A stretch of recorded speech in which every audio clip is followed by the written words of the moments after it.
MJ, Brad McCarville was able to get on. He was one of those that was. Sam, you want to say a few words on your own behalf there?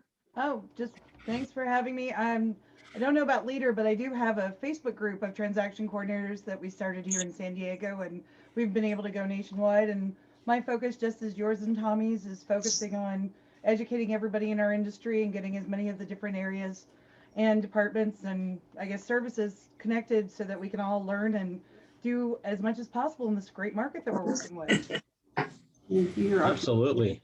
So we, I would ask that everybody except for the host that will be speaking, if for some reason you fall off of mute, please mute. As well, if you have any questions as we go through, there are reactions where you can raise your hand virtually. We'll pause and ask, or you could put those into the chat. We will be monitoring the chat and getting all the questions answered. But we thank you all for joining us. We have almost we have a little over 140 people on the Zoom right now for the new RPA First Look. And our CAR resident trainer, Mary Jane Morris, excuse me, is going to be facilitating this training today, walking us through what the new RPA looks like. It is a complete revamp, where in the past, everybody's been used to tweaks every few years, etc. There are a lot of tweaks on this one. I won't even call it a tweak. I'll just call it a new RPA, right?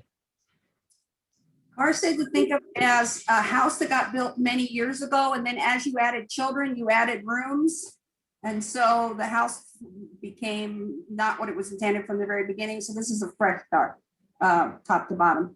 Let me just introduce myself. I want to give a shout out real quick to Brad McCarville, our Newport Beach rep. I understand he's out there somewhere, but I can't see him. You want to say hi, Brad? Yes, thank you so much, Mary Jane. All right, welcome. We're happy to have you. Thank you. Thank you. Mary Jane Morris. I grew up in the business. I'm celebrating my 40th year in real estate. 20 years I was in escrow, and this last year, about March of last year, I retired as a managing broker after 20 years. And I was recruited by Granite Escrow to come bring broker level CAR certified solutions and problem solving to Granite Escrow. And that's what we've been doing. And so today we're going to talk about the RPA First Look. I'm first going to take you for a very brief ride on a PowerPoint, and then we're going to switch and go over the contract quick, top to bottom. So without further ado, here we go. Tommy.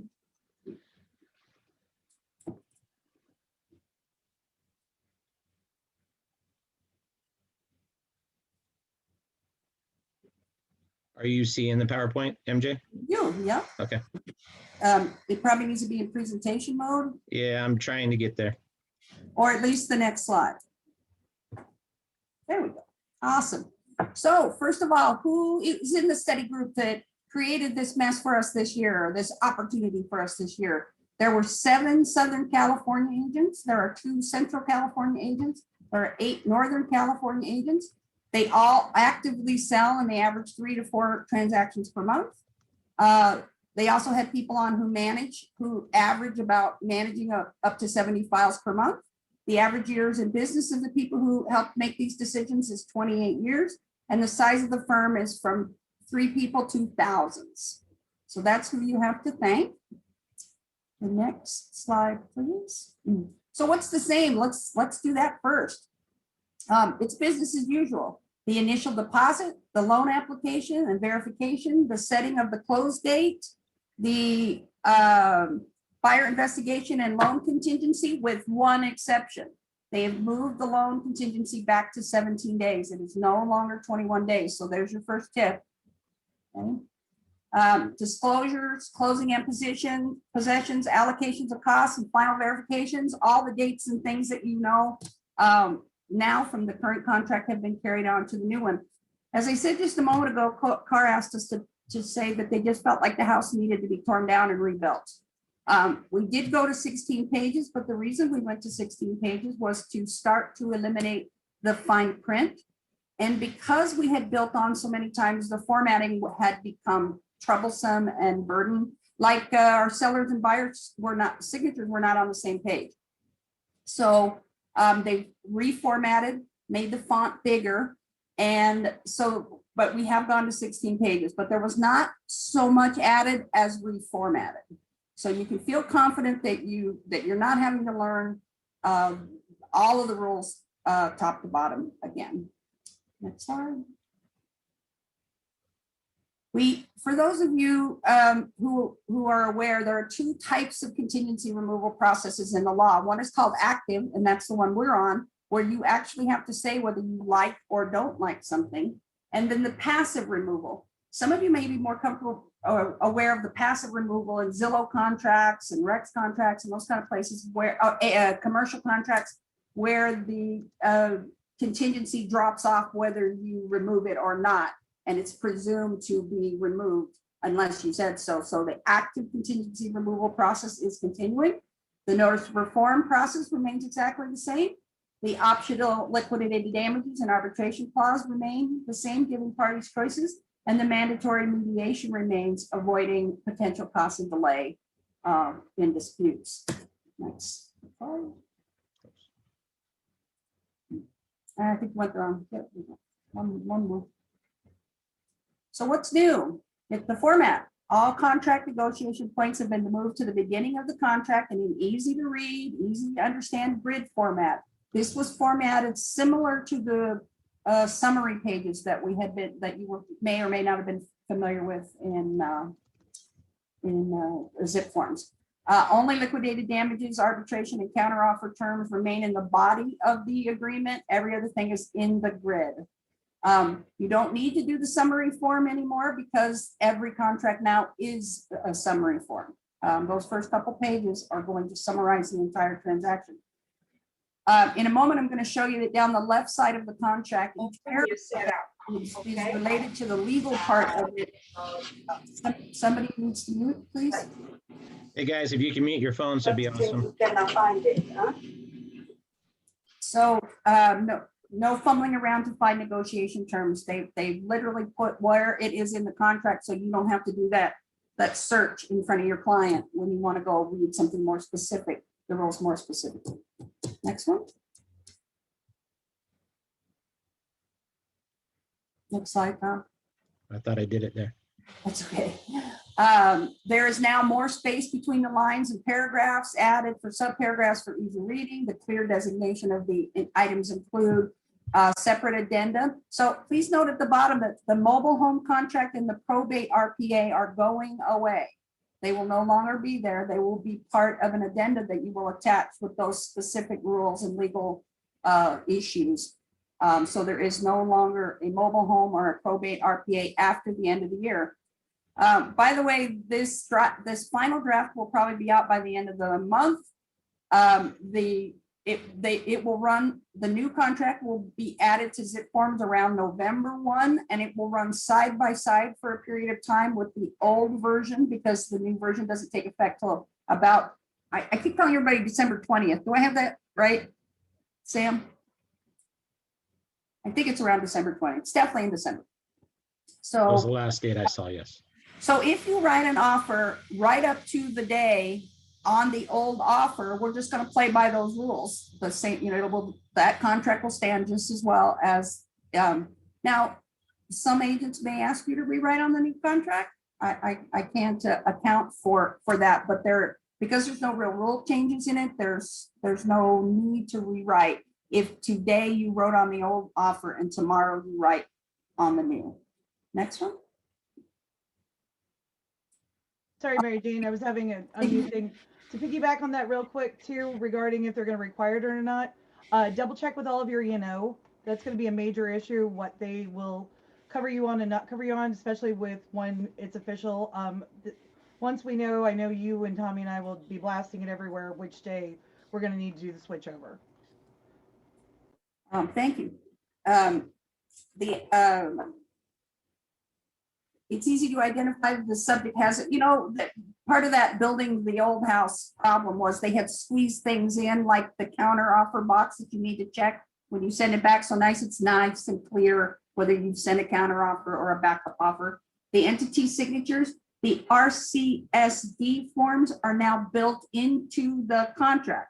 So this is wonderful. And this is a gift from the Escrow Association for you. However, many people still have trouble understanding the entities. The simplest thing, and Sam has a funny thing, she always says that entities, trusts don't have hands.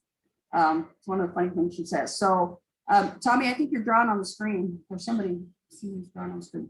I don't know what that is. Yeah, weird, huh? So I don't think that the RCSD in the contract, as it applies to the seller, is going to get done right because as the buyer's agent, you're not always going to know the complete legal entity that applies to the seller and what his title is. So RCSD forms are going to still be there and are going to be used for cleanup, but they are trying to build it into the contract and hopefully eliminate some of the work for it. There's more space to avoid overlapping of signatures when we do electronic signatures. It gave us a little more room to get those in there and more space. They gave us, I think, double or triple the characters for long names that you need to get printed onto the CAR forms. Next. The real estate broker section, it's now easy to identify multiple agents such as teams or even co-brokerages. If you check that there's a box you can check for the AAA form that many of teams use if you need your broker to be on the MLS, on the reporting and on the contract along with you, which is very common in teams. If you check that box, it will automatically draw it in now. We've already been used to that. If we check a certain box, we often will get that form as well.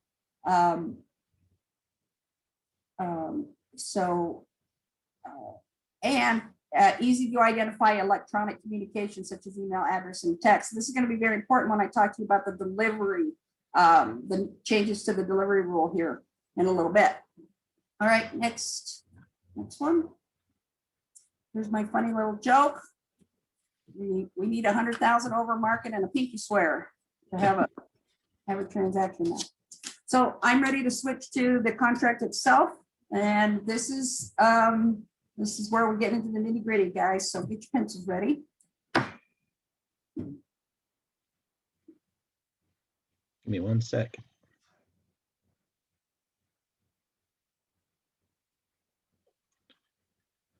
Oops. Let's try that one more time. See if we get the right one in there. There you go. Righty. So I've highlighted the passages that I'm going to be speaking about so that you can follow along more easily. As you can see in paragraph 1, they've removed the close of escrow date and the sales price, and they're going to put it down in the grid down below. And then Tommy, with just a slight slide up, you'll see that the agency has been given a little more room. It also gives you places to, it's sorted out that dual agency thing. Because if you all work for, say, Century 21 Award, but in different branches, you're still dual agencies. So they cleared that up a little bit for everyone. Otherwise, this beginning of this looks about the same. Let's take a look at paragraph 3. You can almost slide all the way, there we go.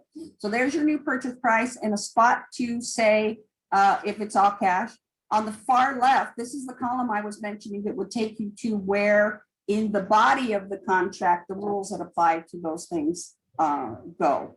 So the purchase price you're going to find in A and B and then C. So expiration of offer is now up there. It will expire 3 days after all the expiration of offer has the same rules as offers and counter offers, that if the last person to sign is when the time starts. So they just want you to know that. In D1, I want you to see, I just highlighted here that if you put in a percentage of the initial deposit, you want it to be 3%, it will calculate it for you. It goes on to say, however, that calculation was for the purposes of getting the offer submitted and does not need to be rewritten into an addendum if the sales price changes. We've all played that way. We all know that works that way, meaning we don't go, when we get a sales price change, we don't always back up and change the percentage of the deposit and the details. So it will calculate it for you, but it is not contractually binding if the sales price changes in a counteroffer.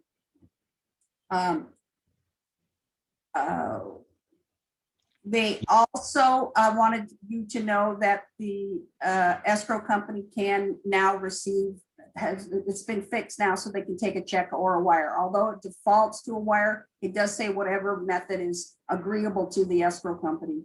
And then if nobody else has an opinion, it'll default to wire. All right. I wanted to talk about, yes, it does.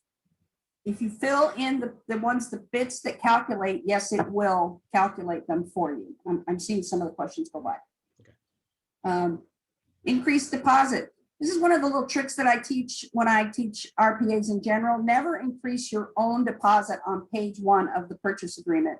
I know the seller very often, or the listing side very often, increases your deposit, but if they don't also do the RID form, that portion of it is not liquidatable. So a little trick for buyer side is never increase your own deposit on page 1.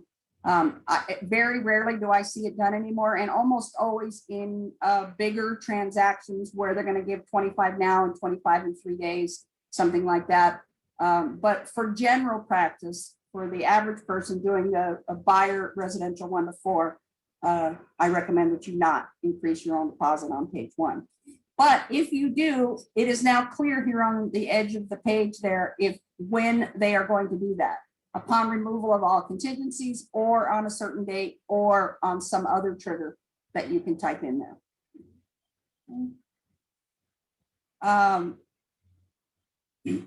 Loan amounts, there's not much changes here. The balance of the purchase price, the total purchase price. So this is what your new math page looks like. On the old contract, we always checked our math down top to bottom, and this is where that should total your sales price. So let's look at the top of page 2. So there's a spot for the seller credit. It's already built in. You can either use the calculation or you can put in a flat fee number, and it already defaults in the additional terms. It's to be applied to closing costs so that we don't have to go back and rewrite that for the lender if the credit is already in there. It is hopefully going to take care. There's several places in here where I'm going to tell you that they've tried to knock off the having to do an addendum. So this is one of the places that they've said that hopefully you won't have to rewrite to closing costs. Verification of cash, down payment, and loan applications stay at 3 days. However, it does default now to attached. One of the things CAR said when I was taking the class last week was, in this market, if you're not attaching them, your odds are much lower. Anyway, so they put it to attached, and then on the right side there, you can see that you now have to quantify what you sent them. Did you send them a pre-qualification or a pre-approval or a fully underwritten pre-approval? You have to sort of grade your own what you've sent them. Paragraph I highlighted all the way across because CAR said that they believe paragraph I looked too much like the number 1. So they left it there so it didn't disappear, but it was left blank on purpose because it looked too much like the number 1. Number K, they did build in the assignment request. It was in the previous contract, buried in the body of the contract, but it is now up here that if you are intending to add a buyer or assign out the transaction, you have 17 days after to do it. Time to remove contingencies. You see loans back to 17 days or no loan contingency. Appraisal is at 17 days or no appraisal contingency. In L3, you will see that the informational access to the property. Now, this is one that the seller may shorten on you because this means if you need to show it to your mom or your dad or the contractor or the person who, I'm sorry, every time the chat pops up, it distracts me. I apologize. That's on me. So if they need in, it is limited to the first 17 days. You cannot just keep showing up at a person's home without an appointment, and you can't do it at all after 17 days. And this may be restricted, certainly during COVID, although we're lightening up on that a little bit. And one of the things CAR said yesterday, besides the glide topic, was that they are in heated negotiations with the CDC to get rid of PEDS as well, and they're doing that as quickly as they possibly can. Although I may get surprised and they do it sooner, I'm going to guess it's going to expire right about the same time everything else does, around the end of June. So I don't want to get you too excited there, but since the incoming CAR president brought it up yesterday, I felt like I could take a chance to give you some hope that you won't be doing 50 PEDS a day, or having to handle 50 PEDS a day. So the documents below that I've highlighted downward, these are all standard. You have 17 days after acceptance or 5 days after receipt, whichever is later, to do to review your disclosure, your preliminary title report, your HOA docs. Our escrow officer in Mission Valley reminded us when we talked this week at one of Tracy's accounts that HOA docs are virtually impossible to get in this time. They've always have been. Although they are a vital factor in a real estate transaction, they are not on our contract. They are not obligated to perform. I forget how many days she told me they had by law, but honestly, it was 14 or 18 or something ridiculous. So, and they're also super expensive right now. Rush fees, she was saying that for this one particular that she had just done, it came to $1,200 in rush fees to get it there. During the short sale market, they did pass a no gouging rule for HOAs, but I don't think anybody's watching that store very closely because I think gouging is happening.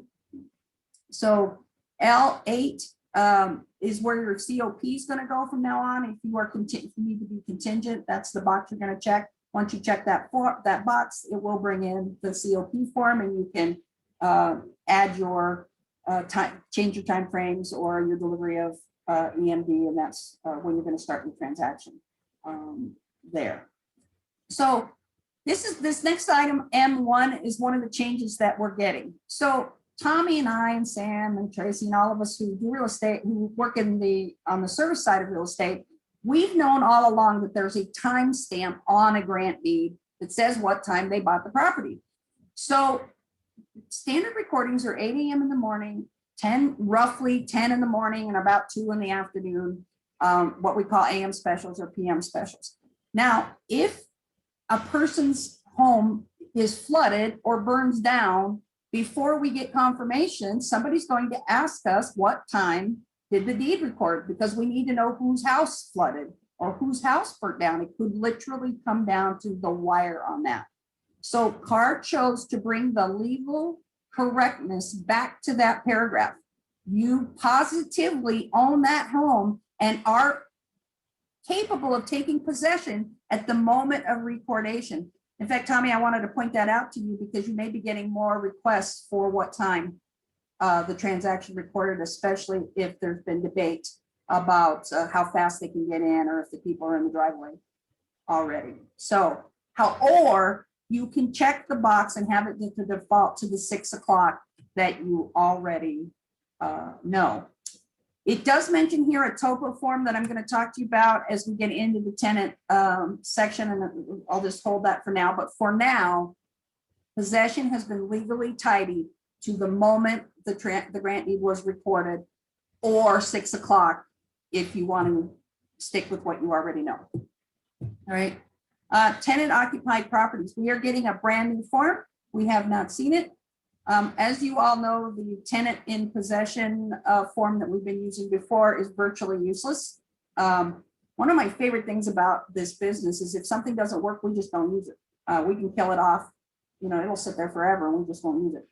And I very often had to recommend, I had to recommend against it because all it said was there was a tenant in and we'll get you some leases and things. It didn't say I've seen the lease, I've seen the estoppel, I know their payment history, and I would like them to stay in the property after close of escrow. And so I'm told we're getting a document that would take you the entire way that the last document did not, but I do not have it yet, but it is called the TOPA. And one of our additional classes, our update classes, as we go through the summer and fall, we'll certainly be able to show that to you. But at this time, the intention of that is tenant occupied properties for a broker specifically is a very scary thing. And right now, while we had no eviction capability, it's a very important piece of it. But nobody should accept a tenant at contract only that you're willing for them to stay after you've seen their payment history and their lease and done an estoppel, and then you can decide whether you want them to stay or not. N4 is now saying, dropping down to N4, they actually said that the smoke alarm, the CO detectors, and the water heating bracing, although they didn't say who's going to do it, it needs, in fact, I wrote them a note about this for the draft committee. It's traditionally a seller responsibility to do those things. And now the seller needs to have them done in 7 days. And I'm going to tell you why in just a few moments, because we've had a rule change that for buyer's agents is a real benefit.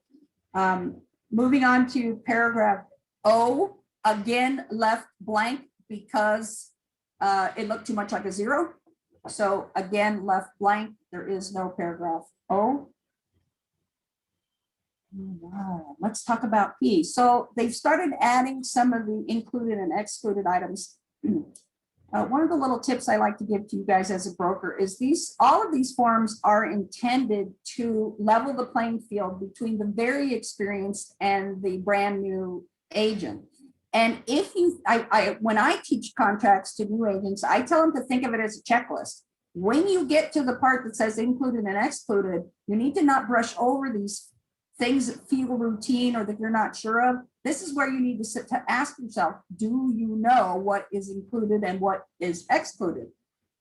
So one of the things they added here are the wine refrigerators and the bathroom mirrors. And you'll notice that bathroom mirrors are already pre-checked, that they will be included with the sale. So as a listing agent, if the bathroom mirrors are not staying, you can't believe the number of bathroom mirror arguments we've had in the last couple of years. The one that I've had happen most often is garage cabinets, and they go to the walkthrough and $10,000 worth of garage cabinets are gone, and nobody thought to ask whether they were staying or going, and then we have a debate. So you now see that bathroom mirrors are staying and wine refrigerators unless otherwise noted. So we're going to slide. You see, now we're going to get into allocation of costs. There's no change there where I highlighted. I just wanted you to see that we've changed gears now from terms into costs. So it's all the things we've always had there. There's still room for your transaction coordinator fees if you do it that way.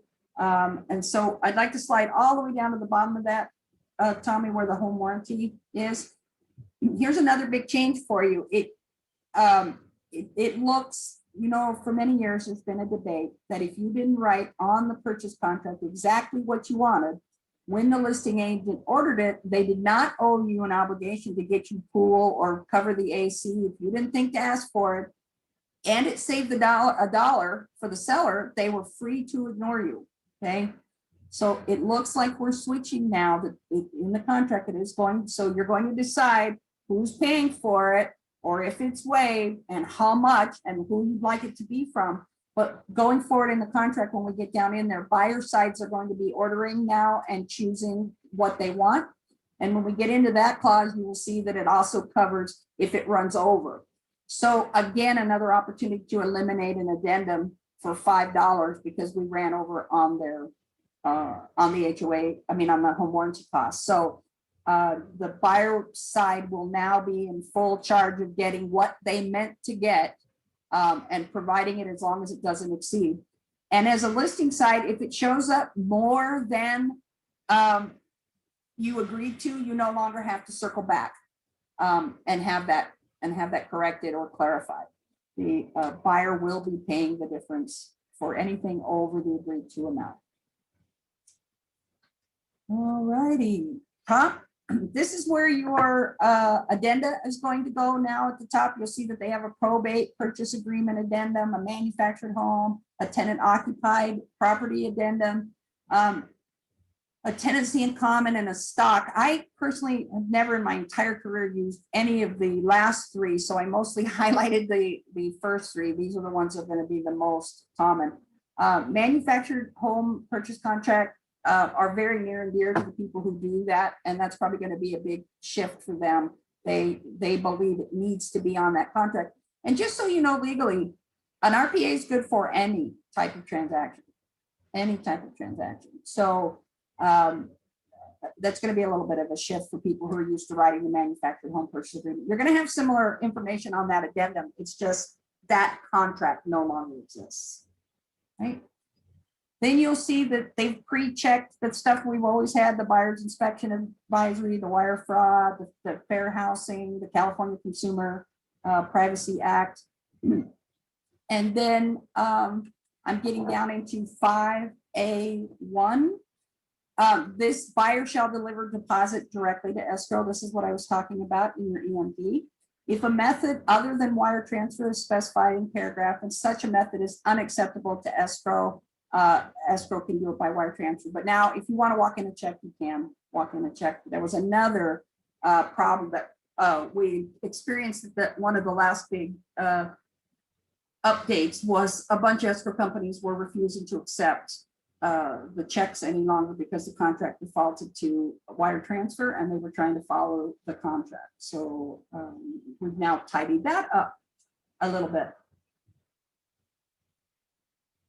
So there is a new form coming that CAR asks you to know that they're going to fix that. It's not going to be a DID. It is still going to be an RID, but they typoed a little bit there. And that's where your increased deposit form is going to be for the listing sides who want to secure the increased deposit that they put in the counteroffer to make sure it's liquidatable. So there's the language that goes with what was in the grid at the beginning. This next piece on 5A3 is the retention of the deposit.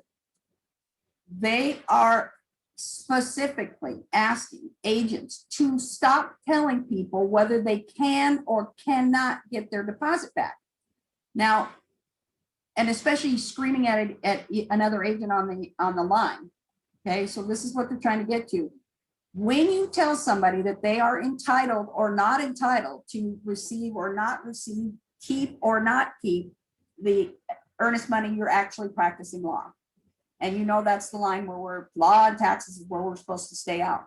Now, does that mean that we don't know the rules and that we don't have some understanding of what our position is? No, of course. I'm still going to be very confident about retaining my deposit if the seller cancels, or retaining my deposit if my contingencies haven't been removed. But they are asking, and they're putting it in the contract for the clients to see that it could go all the way to small claims. It could go all the way to a bigger deal, and that you personally should not take responsibility for guaranteeing EMD returns. Okay. Another big change we have coming up is in C3 for loans. It is now contractually agreed that the listing side may contact the buyer's lender and find out what is going on with the loan directly. They are no longer shut out for confidentiality. They have agreed. Now, I imagine trying to get a lender on the phone when he doesn't want to talk to you is going to be the same problem we've always had. So it doesn't guarantee response, but it does give guarantee that you can call and not be told that you don't have a right to find out what's going on with the loan. Furthermore, although you still have the right to change lenders as many times as you want and switch to cash or switch from cash to a loan, you still have a complete right to do that. If you do that, you are required to tell the seller within 1 day. The seller cannot tell you no, but if they cut, and I figure it's gonna go like this, somebody's gonna check on this loan and we're gonna find out they changed lenders and you're gonna get this screaming phone call that you didn't notify them in one day. So that was a pretty tight change because the previous paragraph that we had said we didn't even have to tell you. We could just march right along. So the change now is I do have to tell you, but I don't need your permission to do it. So please keep in mind that if you change lenders, this is some relief to listing agents that they'll at least have to be told, but they cannot. And for buyers, when you change lenders, when people ask me about that, can they change financing, can they whatever, I go, yeah, just stay on time or do a proper ETA and ask for the time you need and keep people informed. Going dark is never a good idea in a real estate transaction. As for the FHA and VA things that the FVAC that we're all used to using for those types of transactions will still be available. They're now saying that they're going to move they're going to eliminate the form where you had a special form for making lender required requests for repairs. It is now going to be part of the request for repairs. So there's not going to be an FHA VA request for repair form any further. We all ignored it anyway. Most of us probably would help kill it off. So, and it reminds you that the seller has no obligation to pay for any repair that's required by the lender unless they agree to do so. In writing. In writing. Yep. All right, we are at 7B. Sure. All right, we're all familiar with an as-is sale and present physical condition, and that a seller must tell you material facts that he knows about the property. But we have a change here now that I don't think is going to last very long, but here it comes. Any debris or personal property not included in the sale shall be considered abandoned. Yay, we knew that already. That was legal. That was already true. But they have built in that you must now retain that debris for 3 days and notify them to claim it before you can have it removed. Not in a million years do I think this is going to stand, but the people are just going to junk it, and that's going to be that. Also, with a seller moving, how are you going to be able to do delivery all the time or know if they're coming? But we're going to talk about the authorized agent here in a minute. And so I would imagine that, first of all, you're going to want to check at walkthrough that you're clear about what's being removed from the property. But you are now being contractually obligated to give them 3 days to remove it. I feel like this is going to be taken advantage of in certain circumstances. And 3 days is going to become 5 and 7 and 9 because, you know, it's dear to them and they just can't get there to get it. So I'm sure somebody pled for this and there it is. It's definitely coming. But I'm not personally sure in my professional opinion that will last very long. So sellers remaining in possession after close of escrow, they want to remind you that sellers very often when they're cutting off utilities and stuff will call and cut off the fire insurance as well. So if a seller's staying in the property, please remember that the fire insurance or the hazard insurance, whatever you call it, trip and fall insurance, flood insurance, that sort of thing remains on the property while the seller's in possession. And furthermore, that the buyer's insurance company may not like it as well. So they're just generally giving you a warning that there are insurance claims and matters that might come to your attention after close of escrow. And so they're asking us to help our clients remember to stay insured while they are in the property. We're going down to 8A1. Another 8A1. Okay, thank you. I didn't see you move it. So if there's no appraisal and the appraisal is going to be removed in favor of property appraised does not entitle the buyer to cancellation right. We know that. One of the tips CAR, in fact, it's a test question on the CAR certification quiz, which is what should you always use? What paragraph should you always use to cancel? And that's paragraph 14. If you haven't removed if you have any time left and you have not removed your final contingencies, you want to go with paragraph 14. You do not want to ID what specifically was the problem, because the seller could then discover that that wasn't the real problem. Maybe your buyer got cold feet or something and then claimed breach of contract instead of, and by the way, I personally won a deposit off a seller in LA for that. He had not removed his contingencies. He and his agent and their broker were hopping mad on the other side of the courtroom. How could I even ask for it? The person had put on his cancellation that his mom needed to be hospitalized and his sister had some other crisis as well, and that he could just no longer tolerate the stress in his life and he could not move on with the transaction. And I said to the judge, that's breach. That's not a legal reason to leave a contract. Paragraph 14 sure is. Okay. So please remember that paragraph 14 is where you want to be when you cancel. But they also want you to know that if you cancel over appraisal, you must give the seller a copy of the appraisal now going forward. So we always gave it to them when we were asking for them to reduce. But if we're going to use an appraisal as an excuse to cancel, we're going to need to see it. So if appraisal is your last contingency and you send them over a clean appraisal, you're in breach. Okay. So this is the way they're getting to the bottom of people using or helping us to remember that when you get down to your last contingencies, they're going to be looked at very hard in case of breach for a seller who's determined to keep your deposit. Okay. Buyer's deposit in A3,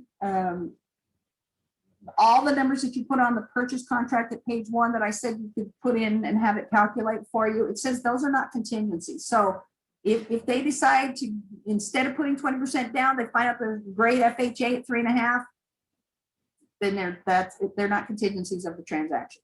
Okay, so and then appraisal in A1.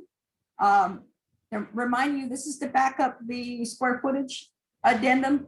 Appraisals are one of the sources, as well as the assessor's office and the engineer maybe that lives in the house and has measured it 15 times himself and is quite sure what he thinks of, but they want you to know that square footage,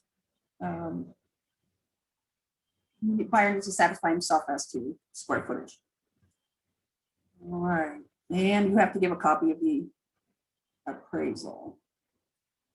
All right, Tommy, next. I think we're on G. They're now saying that if you are expecting, if a listing agent is expecting a buyer to transfer, assume, pay for their leased or liened items, they want the information in 5 days. That is faster than the disclosures themselves most of the time. So in 5 days, they want to know how that we have all the information. So one year, and it wasn't that long ago, I think it was 2018, I had 11 solars as a broker go bad. And it was because the seller would say that they didn't have any, when I bought my seller, they gave me a notebook that big and full of all my specs and all that sort of stuff. But, over time, those things get away from you. And the seller is going to have to make an effort to get a copy of his contract and be able to hand it over. Okay, so that a person could determine what they are, what they're getting into. Yeah, and now with the 5-day minimum, it's probably going to be a good practice for listing agents while they're at the property, getting that listing signed up, that they discuss this portion, because you're going to want that immediately happening from the sellers to get that information when you only have 5 days. Another big change here too is there's very limited reasons a seller can cancel a transaction at this time. If you're on a COP transaction, there's some rules there.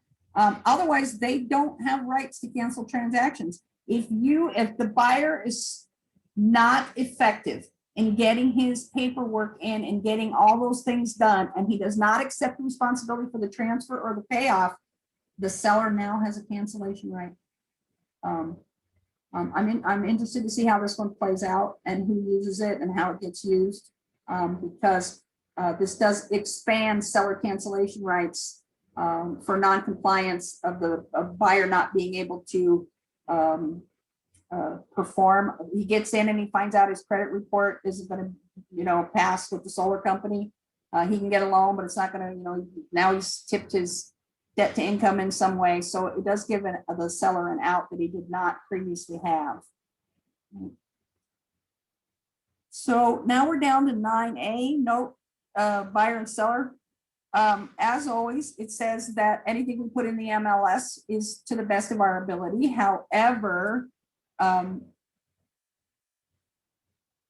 right, Stacy, yes, you would still, the way you notify somebody that you're going to cancel, you're still using this notice to performs, demand to close escrows, those sort of things, depending where you are. So they are, it again repeats that if you accidentally say something is going with the property and the MLS, and then the buyer's agent doesn't specifically ask for it, it is not included in the transaction. They went on, this was an attempt to eliminate another unnecessary addendum. All transferred are, at no cost or low cost or no cost with seller warranty, with no seller warranty. So they're hoping to take that addendum out of the last stages. 9B has a big, they have now included window coverings. I myself had a few agents had this problem. In fact, for fun, I called her up and teased her about it when I saw this. Window coverings now include blinds, curtains, drapes, shutters, rods, whatever is there. So if you sell it with the curtains and the shape and the shears and the rods, it all must stay. Also, any cleaning equipment, motorized pool, jumpy things that clean the bottom of the pool, skimmers, that sort of thing, pool nets, pool covers, garage door openers, all that sort of stuff now needs to remain with the property. You cannot, those are not, unless otherwise agreed. Okay. So disappearing pool equipment is has been covered. Another change we got in number 5 here is many of us run our Ring doorbells and our security and all the home, the Amazon features that turn your lights off and on, that sort of stuff. Those are often run on your phone or a tablet. Apparently, there's been some debate this year whether the tablet should be transferred with those items. So CAR has said here that the buyer may have to obtain a tablet to operate his new systems because we're not leaving our laptop behind for you, or our iPad or our phone. I'm going to top of page 10. This is a really good one. So if the seller does not do all those things, the smoke, the water, the strapping of the hot water heater, or the things he's agreed to for the lender repairs, or just the things he's agreed to, and the appraiser has to come back, it's now contractually on the seller. Plus, it goes, in my mind, it goes further than that, because it says buyer incurred cost to comply with lender requirements. So if you have to redock or relock or any of it, it is potentially a seller. It is now, I would argue, starting immediately, I would argue that your lock is automatically going. If you have to extend your lock or get a dock or have other costs. So the seller, if the seller fails to do those things, it could be as little as $150 inspection fee, or it could be everything it takes to make that buyer whole again because of your delay. Okay, so it's a very important one.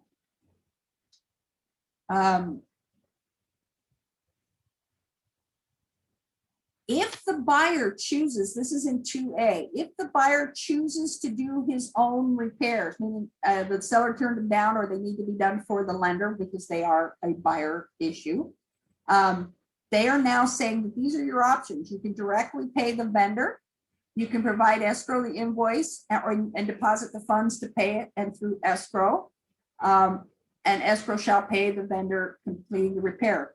Nowhere does it say go in and do those repairs yourself. Okay, so in fact, they should have almost gone that far. But these are your options for completing repairs if the buyer is paying for them. It does not allow you to go in because you're handy and do it yourself. Okay. There's the reinspection fees in number 3. Any corresponding reinspection fee. It says the seller shall be responsible. Again, and in number C, here's the home warranty that I discussed with you, that the buyer shall choose the coverages and anything over is already covered. Okay. I'm happy to tell you that page 8 does not have any changes. So we're on at the top of page 9, which is paragraph 12. This isn't a change, but I thought it was important enough to repeat because especially for the transaction coordinators in the room, very often, Tommy, I'm going down to D, the bottom of 12D there, right? You do have, as a buyer, you do have to give the seller full copies of all inspections, whether or not you complete the transaction. And they have to be, they don't have to pay for them to get them. You do have to give them those inspections. And if this clause survives the cancellation of this transaction, so regardless. So besides the fact that I wanted to remind you of that, for the time I owned a TC company and for my TCs in the room that I love and adore and my agents, I very often will have a list, an agent tell me that they're simply not going to give those reports to the next buyer. That wasn't a real report. He was just running up the cost. I don't want him to see that. We did 7 bids. They're very confusing. Unfortunately, I personally have been in the position where I've had to resign from the transaction because they were determined to do that.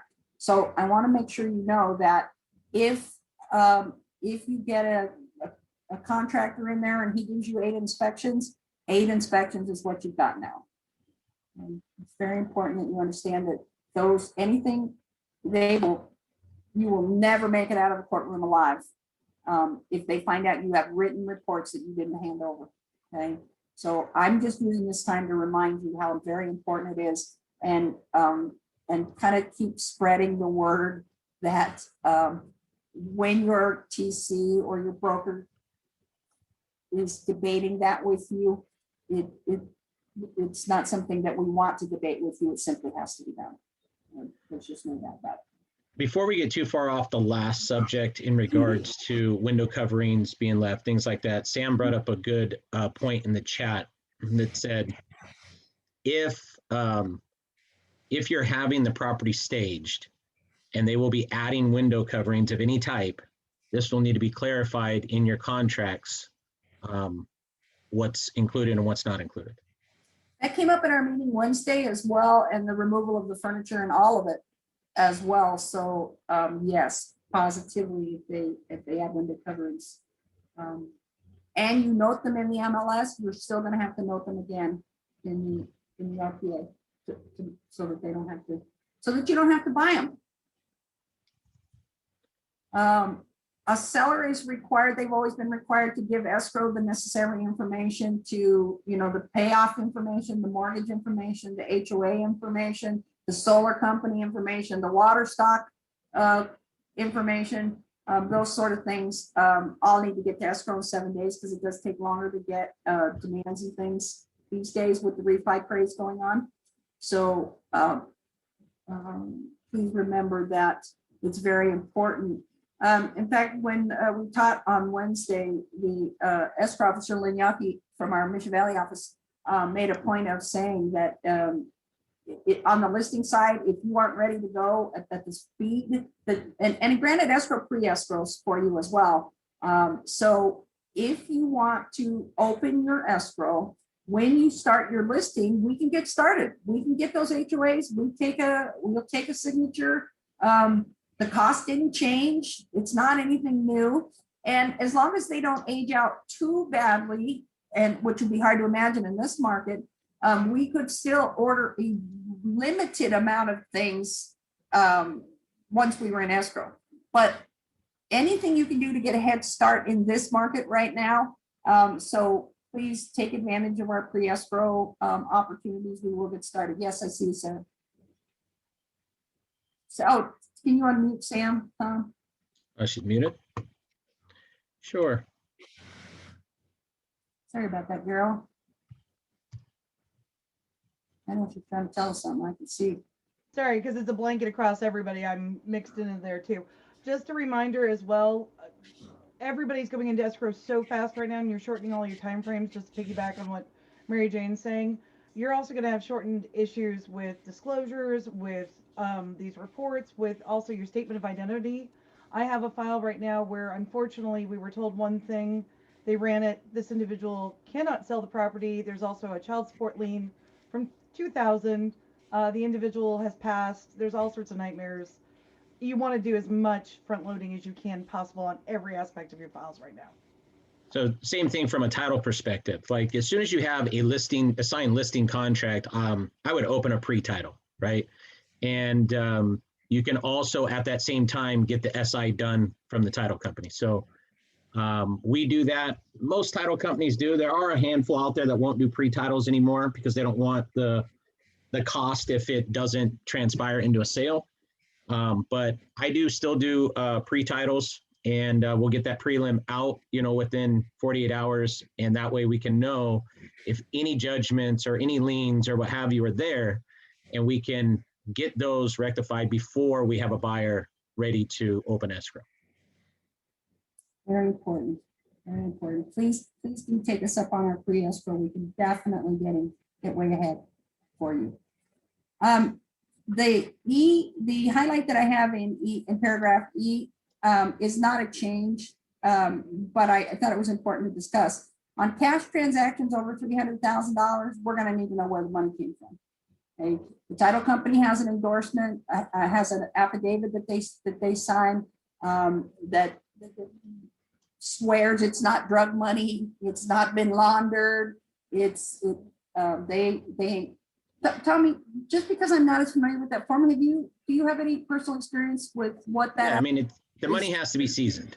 It has to be in a U.S. bank account for a duration of time before we would then look at that. What happens is the federal government would automatically be looking at large cash transactions that go into a bank account. So, as long as the money's seasoned, don't show up with a briefcase of money. Don't put it in a bank account the day before you decide to buy a house. You're going to run into issues, right? As long as the money's seasoned, we shouldn't have any issues with that. So I just wanted to remind you of that. I'm moving on to page 10, 14E. Again, this is not a change. Notice the buyers, but they did add some language here.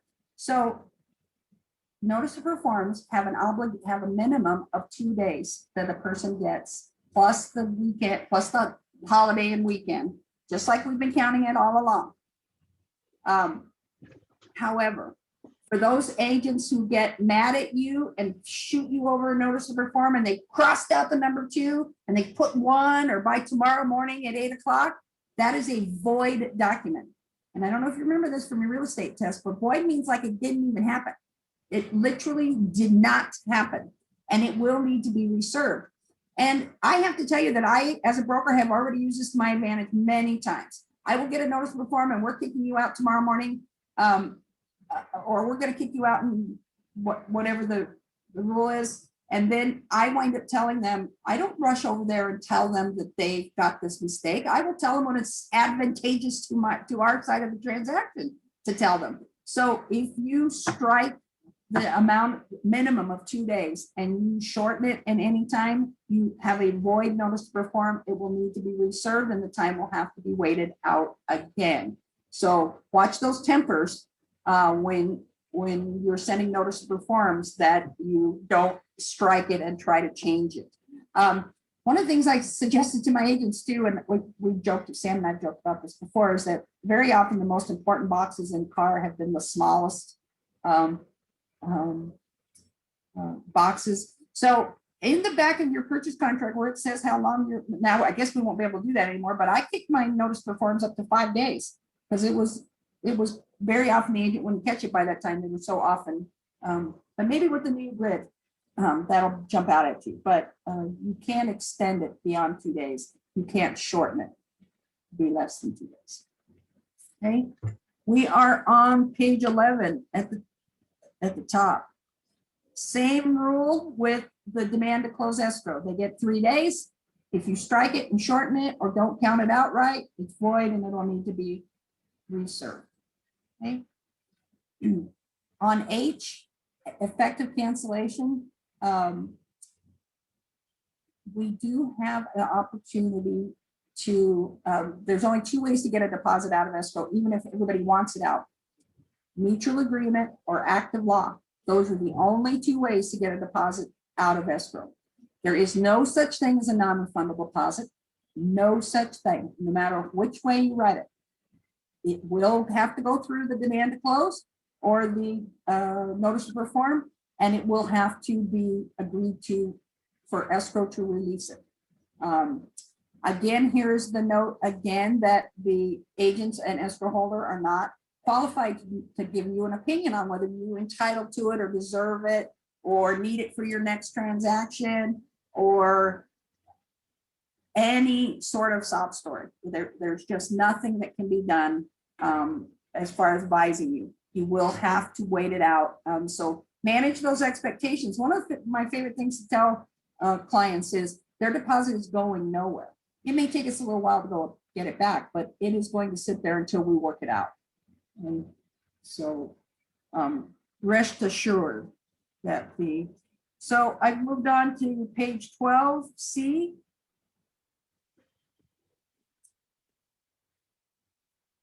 Am I on 12? No, I'm sorry.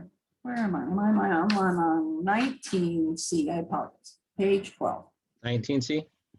19C, yep.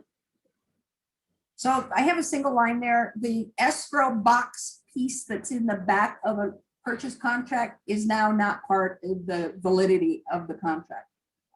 Your broker may still want it just to show that escrow received and what they said they got at the time they started the transaction, because they do know how many counteroffers and how many addendums and that sort of thing that they got. But it is not a necessary signature to make it legal. Paragraph 21, there's a change here. So after close of escrow on the MLS, the listing agent may no longer strip those pictures. We very often would strip them so somebody else wouldn't use them again in the future. If the escrow closes, they must remain there. Furthermore, all your pictures must be retained for 3 years now contractually.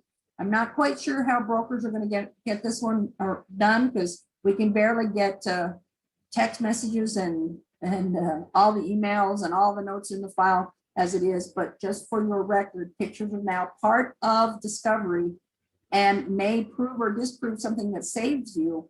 So please keep track of your images. It also says that, and I've tried to solve this problem myself, so I was kind of grateful to see this one. If your pictures continuously pull up on a Zillow, like if you run my personal, I haven't been on the market in 8 years, but if you run my address right now, it'll look like it'll be there. We can't stop those people from posting those pictures. There's nothing the agent can do to make Zillow stop posting your pictures or another syndicator stop posting those pictures. So that's good for when you have to explain to a seller why the pictures keep showing up after they've canceled you. Okay. They can't be. So we're going to talk about assignments a little bit right here. Sellers don't have to consent to an assignment, but they should not be unreasonably withheld. One of the best reasons why you want an assignment is very often it's a better buyer. And frankly, one of the things I've been teaching this whole year, Tommy will tell you, is that if you have a contract right now and your buyer is going to fail, you don't have to just cancel. You can start shopping for an assignee and save the transaction, okay, and put in an assignee. It is even potentially possible as an agent and not illegal for you to put your own, if you can survive you personally can survive the loan obligations and the proof of funds, and you're able to successfully negotiate, you may use your time to assign that property and earn money. So I tell agents all the time, don't hand off cancellations. And if that property is so awesome that you wish it was your listing, put it under contract. Right? You are allowed to be a buyer on a transaction. Okay? One of the things that we put here that the TCs are going to love is if it went to a trust only, if an assignee is a trust only, meaning they were the exact same two people, but now they're the same two people in their trust, the entire file does not have to be re-signed top to bottom. Also, I forgot to mention this about the RCSDs earlier. Once the RCSD is done correctly, and like I said to you, for the seller side, it's going to be hard because for a buyer, you're not always going to know the complete entity for the seller or vice versa. But once the RCSD is assigned, we may now take signatures without their trust, trustee anymore. We can take their mark. The law only requires a mark. I know none of us like it because we've spent our life drilling it into the others, but they're now saying that it doesn't invalidate the contract if the appropriate person signs. So you're still going to have the problem if you completely switch human beings. You know, it's a corporation and the vice president was signing and now the president's signing. That's a completely different situation. But they are trying to ease up because the law does say that's all that's required is a mark. So somewhere between mark and total perfection is where they're trying to guide us.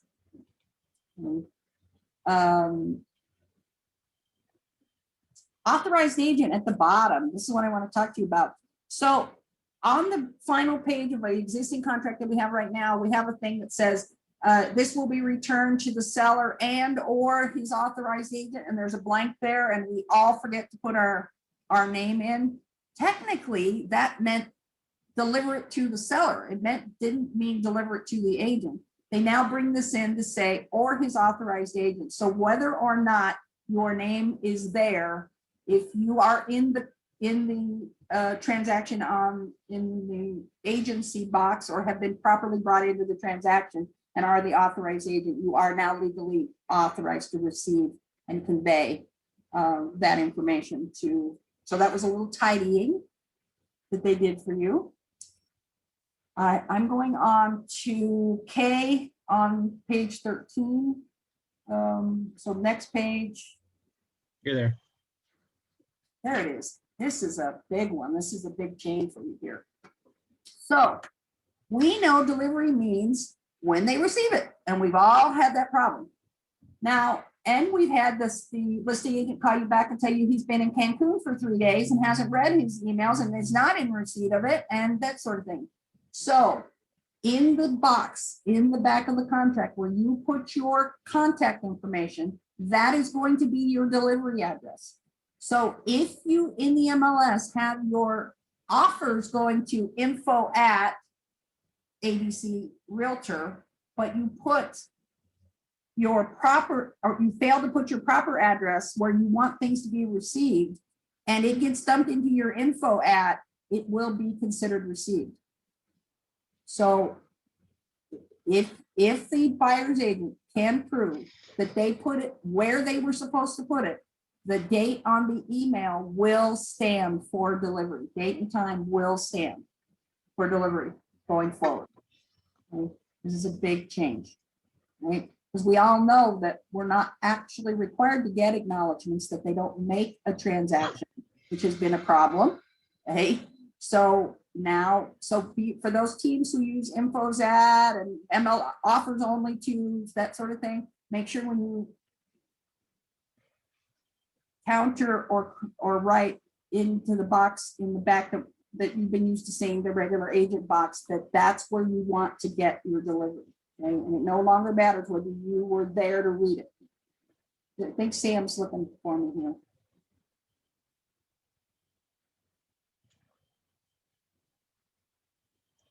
Sam trying to talk. I can't decide if she's talking or just convincing herself. what I'm saying. Sorry, no, just the other thing to remember is they're removing the acknowledgement and confirmation. It's already off the contingency removal. It's going to probably come off the AEA. It's going to come off all the counters. You don't even be looking for it. And we're going to have a lot of agents freaking out who haven't paid attention to this, and they're going to be demanding that it's still needed. It's not. That's why, because everything's done electronically at this point. And there's so many ways to prove delivery. There's just no longer the need. Hey, thank you, Sam. I am now on page 13, paragraph 28. So just a couple paragraphs down there. So we're all familiar with the 3% limit on, and there's no change here, but I wanted to make sure you all knew this rule. That we're all familiar on the residential 1 to 4, where the owner is going to occupy, meaning the buyer will occupy that property. The limit is 3%. There is no limit on investors. Okay? You may exceed. So when you get that cash offer from an investor who's got $3 million in the bank, but you've been burned enough times where they didn't have the money to close when the time came, you can, from day one, make them put their money where their mouth is. Okay, so I just want to make sure you know that 3% only applies for residential people who are going to occupy. Otherwise, it does not. I want to talk about arbitration. I got a little highlight there. Again, no change here. Just so important that there's no way I'm going past it without telling you. You're not obligated to mediate or arbitrate if the amount fits in the small claims, it can fit in small claims. So in my experience as a broker, I've seen so much bullying where one person will swear to goodness that you're now going to arbitration mediation. You won't see that deposit for months. I would immediately reply, nope, you're going to be in small claims court. It takes about 2 weeks to get filed and served, and then you have the court will give you a date in 30 days. So I'm going to see you in court in 30 days for my deposit. Okay.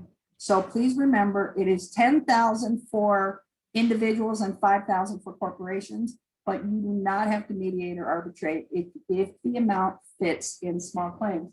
I do want to back that up and tell you that with the release of the unlawful moratorium on foreclosures and that sort of thing, John G.R. Melly, our local board attorney that we've all had up here he just retired, so I want to say 20 years or more. He's saying that all courtroom procedures are going to blow sky high, and it's going to be really hard to get a date and that sort of thing. So eventually it will get back to 30 days or less, and then we'll be standing in a courtroom. Okay? And you will have an opportunity to defend that deposit without paying. Mediation and arbitration are expensive. So as opposed to the cost of small claims, which run $150, something like that. So here's the paragraph 32, and we're getting close to wrapping up here too. So hang on, everybody. So paragraph 32, this is where your authorized agent doesn't need to be, your name doesn't need to be in there anymore, but that's where it would go if you wanted to put your name in it. And then here's the RCSD now for the buyers. This will, I have corporations that I deal with where when I'm doing the RCSD, they'll tell me they don't know what they are in. It's a family business and they don't know what their title is. And well, we're going to need to call somebody and find out what their title is. So it does take a little bit of research sometimes to get to the bottom of these. All right, next page. All right, buyers and sellers signatures have made it all on one page. CAR has added for both the seller and the buyers just before their signatures the note that it has 16 pages. They said nowhere in any of our previous contracts has it's advised the buyer to read it. So they have now added, please read, acknowledge, and understand everything that's in your contract. When we took the CAR class last week, the CAR attorney was going on and on about the typed name here. And yes, most of us do it and feel it looks neater and makes you more confident that your name's right and that sort of thing. But a signature is the only required. Typed names is just a tidying, a good secretarial practice, will catch errors. That there's no reason not to do it, but you don't have, your contract is not void or incomplete if there's no typed names. Acceptance of the offer, you can see here in 33A. I'm sorry I didn't highlight it, but there's a spot there for you can check the seller counter offer and the backup addendum. It's very clear now. It's not squeezed in between everything else like it was previously. And then there's your seller's RCSD, which I would imagine you would complete before you sent the contract back with the counter offer. In this market and in general, most listing agents are countering just with the counter and they don't return the entire package. When they do that, they are eliminating liquidated damages and arbitration clauses. So if you can, I know it's hard in this market, so and other times in life it's just too much to handle today, but when you circle back, you're going to have to tidy up your representative capacity agreement.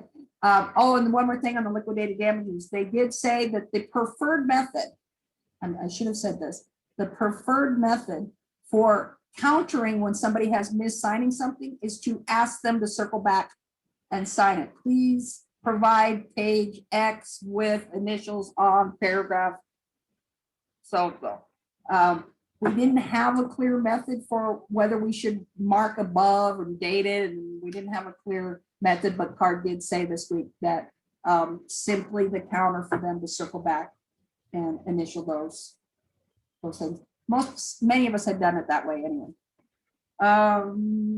Offer not accepted, rejected is gone. I don't know if people felt bad about it or why they took rejected out, but offer not accepted is what it says now.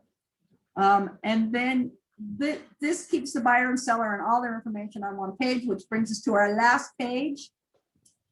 And the broker information has all been widened, so everything fits in there. Phone numbers, alternate designated delivery address is there if you want to switch off your info at or your offers to address.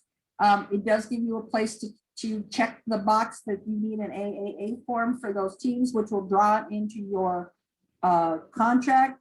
And at the very bottom, you'll see if check delivery shall be made to the alternate address. A lot of people have things go to their assistants or their transaction coordinators, and you could authorize them to receive them by giving the address that you want used for delivery. And then this last one is mostly for my escrow team. I'm excited to see that we now have to say what kind of escrow company we are.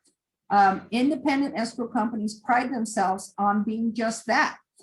We're not in the insurance business, and we are not the broker who owns I don't want to use anybody's name, realtor escrow company.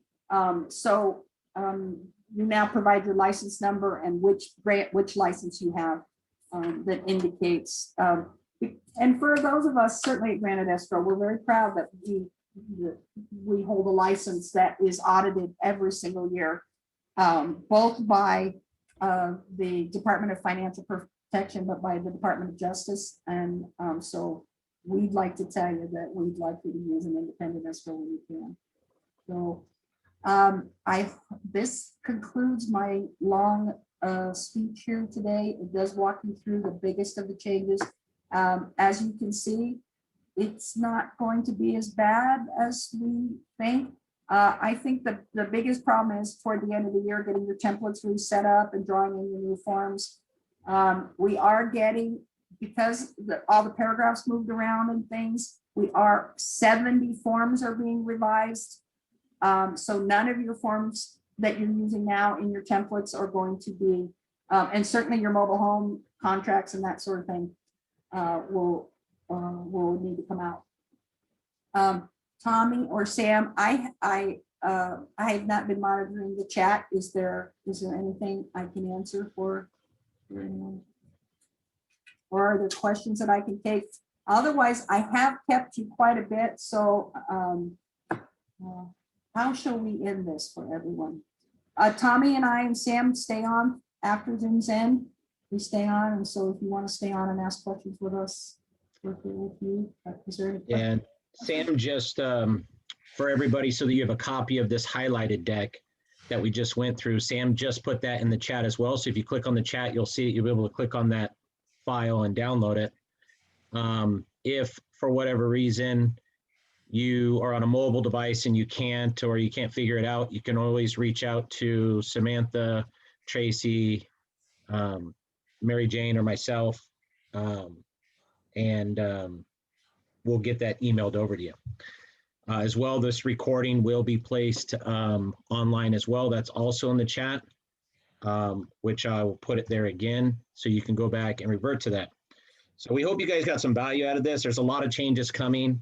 And of course, it'll be second nature to everybody once they get familiarized with it and used to it. But it would always be a good idea to circle back numerous times, compare the two, and then as soon as they're available into your CAR forms, get your templates and stuff done so that you're ready. All right. I saw a question go by about the photography, but it linked away before I could read it all. So Shannon had said, so we're looking for the final copy being announced around the end of the month, becoming available around November, ? Yes. That is correct. But CAR has motivated all their CAR certified trainers, Sam, many of you are yourself certified trainers, CAR certified trainers. So there's going to be a lot of training available out there, and we're just going to keep coming at you on Mondays.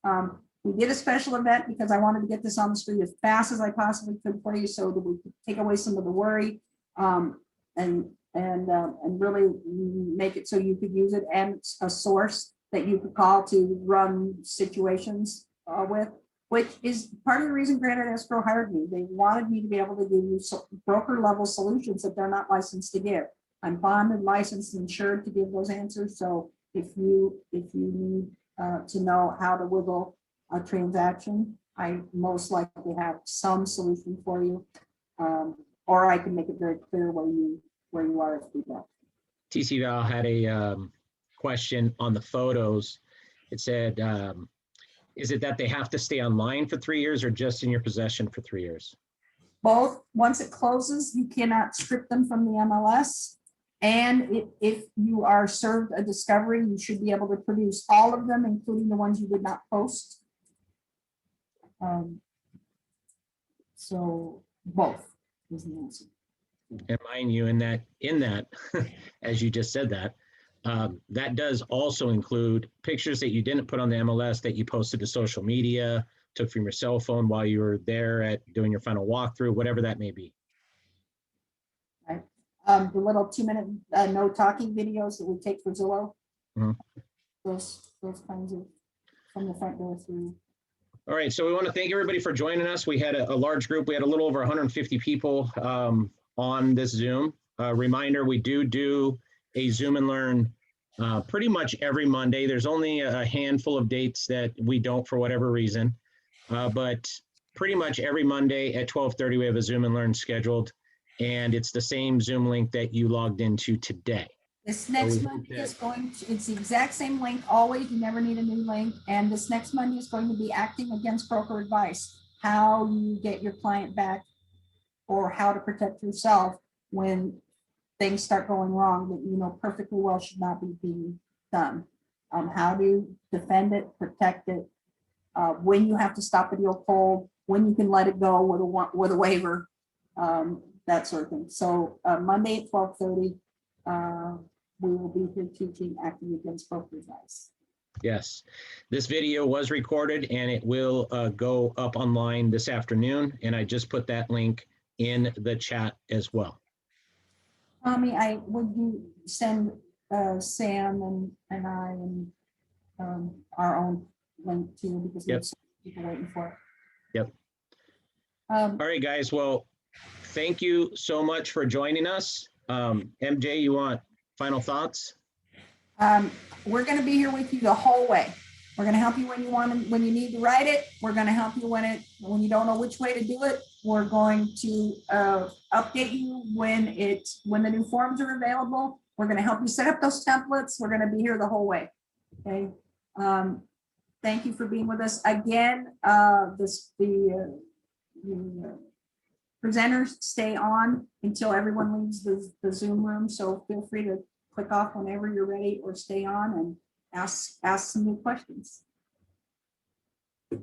Thank you all for being here today.